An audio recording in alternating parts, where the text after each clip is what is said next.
Tesla shares took a beating after earnings, basically flat today, but down about 6.5% on the week. Yet you raised your price target after earnings. So what has you so upbeat and what has investors so downbeat? Yeah, I mean, Carolyn, we've talked about this before, me and you. This is just what I view as the second inning of a 9-inning game for Tesla. And I think ultimately now you're starting to see demand stabilize and I think ramp, especially in China and the US.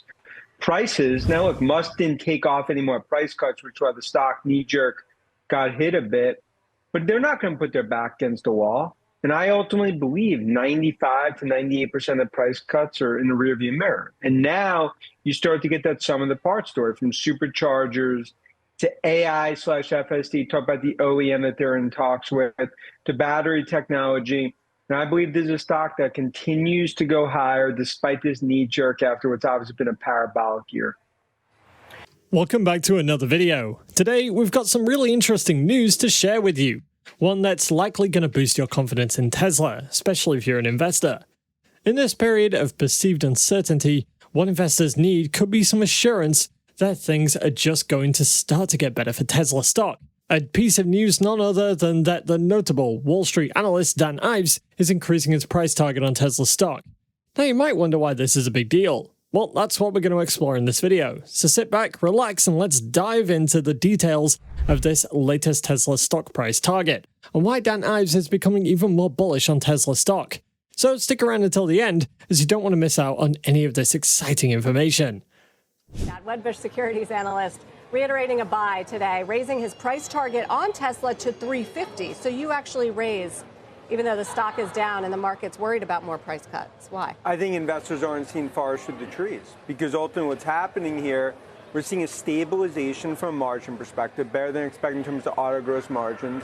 You look at units, right now I think on a trajectory toward 2 million, and then this is the drum roll, the Super Bowl, to now what I believe is monetization of supercharger, battery, and I think last night the biggest thing from the conference call, FSD talking to another OEM, because this from an AI perspective is ultimately how I see Tesla getting to $1.5 trillion, $2 trillion market licensing cap. FSD to another OEM. I mean, he said early days. It's never clear. We got no clarity on who it is or how far along or whether it may even come to fruition. But ultimately, this is, for Musk, I think ultimately this is really the first step of what's going to be a broader strategy, because they've built it. I mean, if you look at FSD, Full self-driving, and I'll argue, Sarah, that's AI. I mean, we could talk. It's basically AI for automakers. You look at full self-driving, you look what happened with superchargers, and ultimately now batteries. And I think the story's stabilizing from a margin perspective. The poker move massively played off from a unit perspective. And I think that's why this year, I think this is just the start. The poker move being lowering prices. Because if you look at the lower prices, sacrificing prices for demand, it paid off, not just in China, in the US. And I think what you're seeing right now with EV play out, you're starting to see this green tidal wave we viewed as the biggest transformation to the auto industry since 1950s. It's Tesla's world, everyone else is paying rent. And I think last night was just another chess move while other automakers sit there playing checkers. Tesla's ongoing research and development efforts, particularly in autonomous driving technology, could potentially disrupt the transportation industry. As Tesla makes strides in autonomous driving and self-driving capabilities, it's got the potential to unlock new revenue streams and revolutionize the way we think about transportation. Additionally, Tesla's strong cash position and positive free cash flow provide the company with the resources needed for future expansion, research and development, as well as strategic acquisitions. This is something most people do not understand. Hey guys, welcome back to Tesla Tomorrow. Wedbush analyst and Tesla investor Dan Ives raised his price target for the EV maker by $50 to $350, stating that the company's demonstrated that it can monetize key products including its supercharger network and self-driving tech.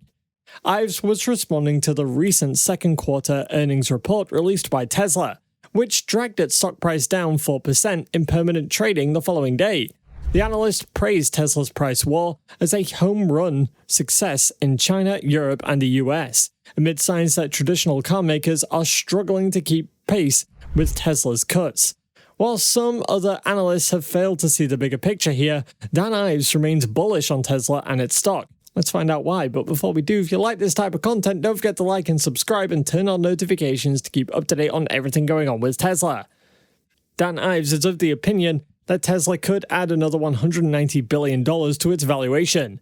And for Tesla shares to hit $350 from the current share price at the time of this video, shares would have to rise about 20%, adding up to $188 billion to Tesla's current market capitalization. Dan Ives highlighted Tesla's trailblazing deal to share its supercharger network with Ford and GM as a money-making opportunity, adding that its profits are likely to keep rising once it's able to roll out its full self-driving tech more widely. And interestingly, this is not the first time that the analyst is making reference to Tesla's supercharger business. Dan Ives previously told CNBC that he believes Tesla's recent price rally is just the first step for the company. He added that the automaker started with superchargers and ultimately the next step could be battery tech. Ives' major fear, however, was that Tesla has not been lowering margins, especially since the time of the price cuts. The Wedbush analyst lowered his price target for Tesla by $7 earlier this year, after it reported declining earnings and margins, although he remained bullish on the Tesla story.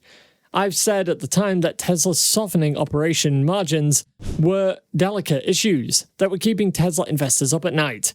He also said in a note to clients that while Tesla delivered mixed results with solid demand metrics, the real elephant in the room is softer margins, which will weigh on shares. While Dan Ives remains bullish on Tesla's story, he did note that the margin compression and price cut narrative must be carefully managed over the coming quarters, as it emerged as a clear overhang on the stock. This has probably been the thought of several Tesla investors out there, but you'll agree that Tesla is already alleviating these fears. Major concerns have been towards the drop in Tesla's stock price. Shares of the automaker took a huge hit following the company's second quarter earnings report. Investors are probably spooked by Tesla's perceived narrowing profit margin and its management's scant details on expected production volumes of the company's long-awaited Cybertruck, which Tesla said it will launch this year. The factors may have left several investors wondering whether the decline is a sign of worse things to come, or if Wall Street is overlooking Tesla's stock in the long term as well as its potential. But evaluating a company's fundamental is actually a more reliable way of estimating its performance, at least in our opinion. This has always been the case, and it will probably remain this way for a long time. For instance, Garrett Nelson, Vice President and Senior Equity Analyst at CFRA Research, earlier in June announced that Tesla has a strong buy rating, giving it a price of $1,200 per share based on its long-term earnings growth potential. In the same way, most Wall Street analysts remain optimistic that Tesla's still got long-term growth potential, despite the dips, although some argue that the car maker will continue to be a dominant player in the fast-growing EV market. Aside from making cars, Tesla also has other lucrative businesses. While Tesla's core business of electric vehicles has been the primary driver of its success, its energy business is also gaining traction. The company's foray into solar energy systems and energy storage products is set to play a crucial role in the company's growth strategy. As the demand for renewable energy solutions continues to rise, Tesla's energy business is expected to capitalize on this trend and contribute significantly to the company's overall revenue and profitability. This is one of the many other ventures that Tesla is into, so why stay bullish on a company like this? Dan Ives sees the best point of comparison for Tesla as Apple in the late 2000s, when the iPhone maker's stock price didn't yet reflect its earnings potential. According to him, he views Tesla where Apple was in 2008 to 2009, as Cupertino was just starting to monetize its services and golden ecosystems, adding that this recent quarter is a major step in the right direction with Tesla playing chess while others are playing checkers. But what do you think? Let us know down below and let us know what your valuation of Tesla is. And if you want to know more about what they've been up to over the last few days, go ahead and click on this next video on your screen. See you there.